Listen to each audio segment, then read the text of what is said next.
Shalom, selamat pagi jemaat Tuhan yang terkasih.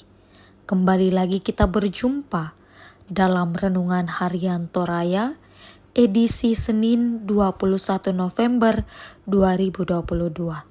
Bersyukur jika di pagi hari ini kita masih merasakan hari indah, kita masih diberikan kesempatan untuk senantiasa melakukan setiap perkara indah di dalam kehidupan kita.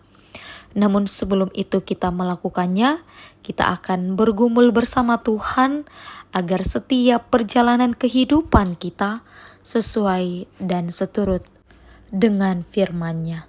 Mari kita satu dalam doa, kita berdoa. Bapa yang bertahta dalam kerajaan surga, kami bersyukur Tuhan di hari baru, di hari yang indah ini, Engkau masih perkenankan untuk memberikan di dalam kehidupan kami. Terima kasih atas cinta kasih yang senantiasa kami rasakan dalam kehidupan kami pribadi lepas pribadi. Bapa dalam kerajaan surga, sebelum kami melakukan setiap aktivitas kami mau datang untuk merenungkan kebenaran firman-Mu. Kiranya firman yang boleh kami dengar di pagi hari ini menjadi tuntunan kami untuk menjalankan setiap kehidupan kami. Mampukan kami Tuhan dengan kuasa Roh Kudus-Mu untuk menjalankan kehidupan kami. Dalam nama Yesus Kristus adalah Tuhan dan Juru Selamat kami. Amin. Jemaat Tuhan yang terkasih, pembacaan kita di hari ini terambil dari Yeremia, pasalnya yang ke-46, ayat 18 sampai ayatnya yang ke-28. Firman Tuhan berbunyi demikian di bawah perikop mengenai Israel. Demi aku yang hidup, demikianlah firman Raja yang namanya Tuhan semesta alam. Ia akan datang seperti gunung Tabor yang menjulang di antara gunung-gunung lain. Seperti gunung Karmel yang mengajur ke laut. Siapkanlah bagimu barang-barang untuk perjalananmu ke pembuangan. Hai putri Mesir yang sudah lama menetap, sebab Memphis akan menjadi sunyi sepi, dijadikan reruntuhan yang tidak berpenduduk lagi. Mesir adalah lembu muda yang elok, tetapi seekor pikat dari utara mendatangi dia. Juga prajurit-prajurit upahan yang ada padanya adalah seperti anak-anak lembu tambun. Mereka pun berbalik dan melarikan diri bersama-sama. Mereka tidak dapat bertahan, sebab hari bencana mereka menimpa mereka, yakni waktu penghukuman mereka. Suaranya seperti ular yang mendesis. Apabila mereka berjalan maju dengan bertentara, mereka mendatangi dia dengan membawa kapak seperti orang-orang penebang pohon. Mereka menebang hutannya. Demikianlah firman Tuhan, sekalipun itu tidak dapat dimasuki, sebab lebih banyak mereka daripada belalang, tidak terbilang jumlahnya. Putri Mesir menjadi malu, diserahkan ke dalam tangan bangsa dari utara. Tuhan semesta alam, Allah Israel, berfirman, sesungguhnya aku mendatangkan hukuman atas dewa Amon dari Tebe, atas Firaun beserta Mesir, dewa-dewanya dan raja-rajanya, yakni atas Firaun beserta orang-orang yang percaya kepadanya. Aku akan menyerahkan mereka ke dalam tangan orang-orang yang berusaha mencabut nyawa mereka, yakni ke dalam tangan Nebukadnezar, Raja Babel dan para pegawainya. Tetapi sesudah negeri itu akan didiami seperti dalam zaman purbakala, demikianlah firman Tuhan. Maka engkau janganlah takut, hai hamba-Ku Yakub, janganlah gentar, hai Israel, sebab sesungguhnya aku menyelamatkan engkau dari tempat jauh dan keturunanmu dari negeri pembuangan mereka.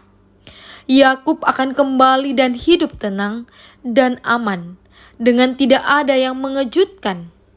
Maka engkau janganlah takut, hai hamba-Ku Yakub, Demikianlah firman Tuhan, sebab aku menyertai engkau, segala bangsa yang keantaranya engkau kucerai beraikan, akan kuhabiskan.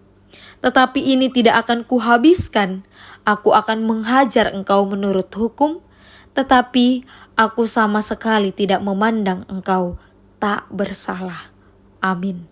Jemaat Tuhan yang terkasih, tema perenungan kita di pagi hari ini ialah sesungguhnya aku akan melepaskanmu. Bapak, Ibu, serta saudara-saudari yang terkasih, pasal 46 sampai 51 kitab Yeremia berisikan koleksi khotbah Yeremia yang ditujukan kepada bangsa-bangsa. Koleksi ini diletakkan sesudah pasal 25 untuk menyambut berita penghukuman yang dinubuatkan Yeremia kepada bangsa-bangsa tersebut. Pasal 46 bisa disambungkan dengan pasal sebelumnya, yaitu mengenai larinya sisa penduduk Yerusalem ke Mesir. Mesir menjadi sasaran berita penghukuman Allah. Berita pertama datang pada masa Raja Yosia. Mesir sedang menantang perang Babel. Nubuat ini justru menantang Mesir untuk mengarahkan pasukannya melawan Allah. Allah akan mengalahkan mereka. Saat itu Nebukadnezar belum menjadi Raja Babel. Berita berikutnya, Allah akan menggunakan Raja Babel untuk menghancurkan Firaun dan pasukan Mesir. Kehancuran Mesir berarti kehancuran kepercayaan terhadap para dewanya. Mengapa Mesir menjadi sasaran murka Allah? Karena kesombongan mereka yang merasa adikuasa pantas untuk merajalela di muka bumi ini. Tuhan membangkitkan musuh yang setimpal. Dari masa ke masa, adikuasa yang silih berganti menguasai dunia purba ialah Mesir di selatan, serta Asyur dan Babel di utara. Tuhan menyatakan kedaulatannya dengan memakai mereka secara bergantian untuk saling mengalahkan. Tidak ada adik kuasa yang tetap berjaya. Pada waktunya, satu persatu akan hancur, termasuk juga kelak Babel yang pada saat itu sedang naik daun. Berita ini sekaligus menjadi berita penghiburan bagi umat Allah yang mempercayakan hidup mereka kepadanya. Baik mereka yang dipaksa lari ke Mesir oleh Yohanan, maupun mereka yang ada di Babel. Tuhan akan memulihkan keadaan mereka. Allah kita yang berdaulat dapat menggunakan siapa saja mereka yang jahat dan memusuhi Allah dan umatnya tetap ada dalam kendalinya. Oleh karena itu, jangan pernah takut apalagi putus asa. Nantikan Tuhan bertindak membela umatnya. Maka dari itu, kita harus tetap setia dan melayani Tuhan. Amin. Mari kita satu dalam doa, kita berdoa. Kembali kami tunduk ke hadirat-Mu Tuhan, mengucapkan segala syukur atas berkat dan penyertaan yang senantiasa kami rasakan di dalam kehidupan kami. Di pagi hari ini, kami boleh mendengarkan kebenaran firman-Mu yang mengajarkan kami untuk selalu menaruh pengharapan kami hanya ke dalam tangan-Mu. Bapa dalam kerajaan surga, mampukan kami agar kami sungguh-sungguh dapat menjadi pelaku akan firman-Mu. Bapa, kami datang mendoakan segenap jemaat-Mu terkasih di dalam kehidupan mereka pribadi lepas pribadi. Tuhan menjaga mereka satu persatu sehingga dapat menjalankan setiap aktivitas, bahkan pekerjaan maupun pelayanan yang mereka angkat. Tuhan menyertai hikmat di dalamnya, sehingga mereka dapat melakukan sesuai dan seturut kehendak-Mu.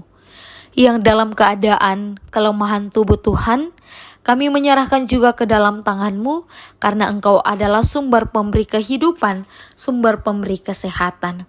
Kami yakin dan percaya Tuhan, Engkau yang akan memulihkan setiap saudara-saudari terkasih kami. Kami juga datang mendoakan setiap hamba-Mu yang mengucap syukur atas pertambahan usia.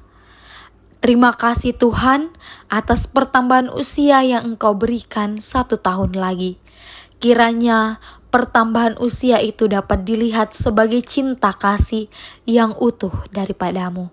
Kami juga datang mendoakan segenap jemaat-Mu terkasih yang pada saat ini dalam masa tua.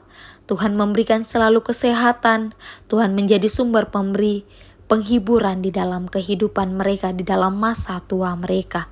Selalu memberikan kebahagiaan Tuhan di dalam hidup opa maupun oma terkasih. Bapa dalam kerajaan surga, kami akan melanjutkan setiap aktivitas kami.